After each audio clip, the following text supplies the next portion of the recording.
একটা লোক আজ থেকে 21 বছর আগে ইসলাম গ্রহণ করেছে, সে মুসলিম মেয়েকে বিয়েও করেছে, তার একটা সন্তানও আছে, মাদ্রাসায় পড়ে। সে বাড়িতে গিয়েছে, তার মায়েরা যেভাবেই হোক তাকে মেরে ফেলেছে বা মারা গিয়েছে। তার স্ত্রী দাবি করছে তার কোমরের পিছনে কিছু কালচে দাগ আছে। তিনি দাবি করেছে তাকে কোনো অস্ত্র দিয়ে বা কিছু দিয়ে আঘাত করার কারণে 5 মিনিট আগেই কথা বলেছিল, 5 মিনিট পরে সে কিভাবে মারা গেল। তার লাশটাকে পুড়িয়ে দেওয়ার জন্য তারা বিভিন্ন ভাবে পায়তারা করছে।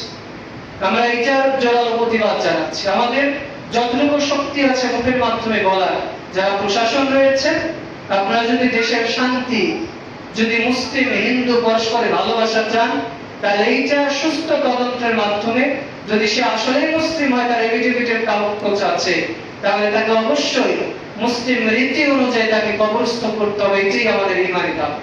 আল্লাহ রাব্বুল আলামিন ওই ভাই যদি আসলে ঈমান গ্রহণ করে, তাকে ঈমান কবুল করে জান্নাতুল ফিরদাউসের অধিবাসী করুন। আমিন।